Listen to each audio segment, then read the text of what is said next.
Assalamualaikum warahmatullahi wabarakatuh. Kembali lagi dengan channel Bingkai Islam. Hari ini kita akan bahas tentang seorang mualaf Aisyah asa Kolombia yang jadi pemulung di Bogor. Nasib kurang baik menimpa Aisyah Anissa, wanita asal Kolombia, Amerika Selatan.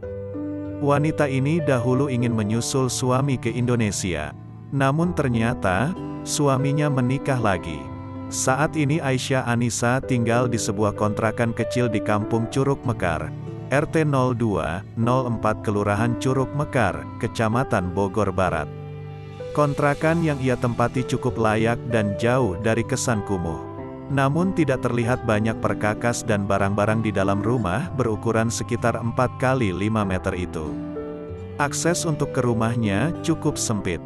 Untuk masuk hanya bisa dilalui kendaraan roda 2. Walaupun banyak yang mengenalnya, namun jarang orang yang tahu rumahnya. Setelah beberapa menit mencari, akhirnya ketemu. Saat ditemui di kediamannya, Aisyah tengah mengontrol kesehatan putrinya Raisah, 20, yang hanya bisa terbaring di kasur karena penyakit leukemia, kanker darah, yang dialaminya. Namun, Aisyah Anissa sebenarnya bukan nama aslinya. Nama itu baru dia pakai 20 tahun silam, semenjak dia memutuskan masuk Islam. Dalam dokumen imigrasi aslinya, nama yang sebenarnya adalah Marta Eugenia Rojas Avila. Dia juga masih berstatus warga negara asing, WNA.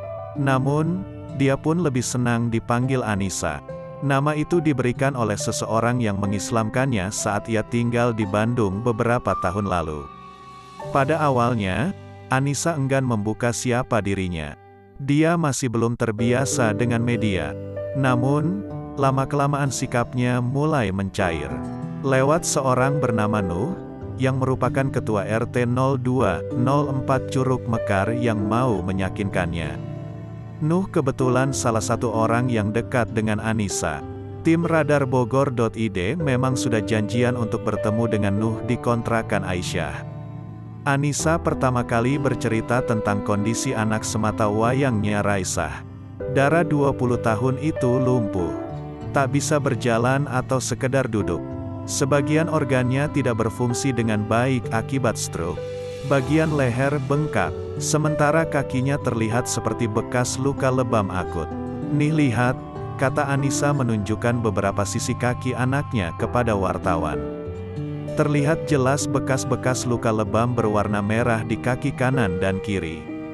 Rupanya, bekas luka itu sudah lama ada.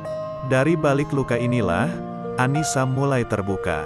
Terlihat jelas bekas-bekas luka lebam berwarna merah di kaki kanan dan kiri. Rupanya, bekas luka itu sudah lama ada. Dari balik luka inilah, Anissa mulai terbuka. 20 tahun lalu, saya berlayar dengan kapal pesiar dari Amerika. Di sana, saya bertemu seseorang yang kemudian menikah dengan saya. Saya dibawa ke Indonesia. Saya masuk Islam dan menikah dengannya. Saya tinggal di sebuah daerah yang jauh dari sini, kata Anissa dengan aksen khasnya terlihat dari caranya berbicara. Anissa tampak mahir berbahasa Indonesia. Ia paham semua tutur kata yang ditanyakan. Ia pun tak canggung berbicara bahasa Indonesia dengan siapapun.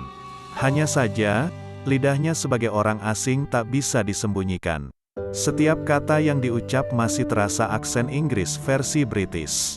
Dia bahkan menjelaskan saat pertama menginjakan kaki di Indonesia semua baik-baik saja. Dia tinggal bersama suaminya di Bandung. Bahagia, mereka pun dikarunia anak, yakni Raisah. Dia lahir dalam keadaan normal.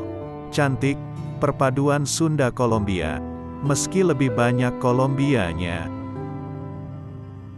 Namun, lanjut Anissa, petaka itu bermula ketika suaminya memutuskan menikah lagi yang tak lain adalah pembantunya sendiri. Itulah yang membuat saya terpukul. Saya kemudian lebih memilih keluar dari rumah, dan meninggalkan Bandung, beber dia. Pada masa pelarian, Anissa merasakan berbagai nelangsa hidup. Ia pernah mendekam di balik jeruji lapas Paledang selama 3 bulan. Sampai suatu hari pernah tinggal dan hidup 5 bulan di tempat pemakaman umum, TPU, daerah Jakarta. Namun, di masa-masa pengembaraan itu, ia tetap memilih Bogor sebagai tempat singgah dan muara akhir perlindungan. "Saya makan apa saja, yang penting halal." Saat itu, ucapnya. Selama setahun dia hidup tak menentu. Pindah-pindah kota, Bogor, Jakarta, Jakarta, Bogor, menumpang kereta, hidup di jalan. Akhirnya dia lelah, dan memutuskan tinggal menetap. Kota Bogor dipilih sebagai rumah keduanya. Tahun ini merupakan tahun ke-12 dia menetap di Bogor. Wilayah Kelurahan Curug Mekar adalah tempat tinggalnya dari dulu hingga sekarang. Pada saat awal menetap, Anissa mengaku sangat kebingungan. Dia tak mempunyai uang untuk mengontrak rumah. Sampai akhirnya dia memutuskan menjadi pemulung. Tidur masih tidak tentu. Di mana saja yang penting aman. Dari situ sedikit demi sedikit uang bisa dia kumpulkan. Anissa pun ingin mendapat rezeki lebih. Caranya dengan memiliki gerobak sampah. Dari gerobak sampah inilah dia bertemu dengan Nuh, Ketua RT 02 RW 04 Kelurahan Curug Mekar, yang menjual gerobak sampah kepada Anissa. "Ya, saya memulung, saya ambil sampah. Saya berputar dari rumah ke rumah yang lain. Saya ini Islam, agama saya tidak melarang saya untuk memulung. Namun agama saya melarang saya untuk menjadi pengemis dan peminta-minta. Lebih baik saya jadi pemulung daripada harus meminta dan mengemis kepada orang lain," bebernya. Terima kasih sudah mendengar ulasannya. Jangan lupa sukai video ini dan subscribe dan komen. Bagikan video ini, semoga bermanfaat.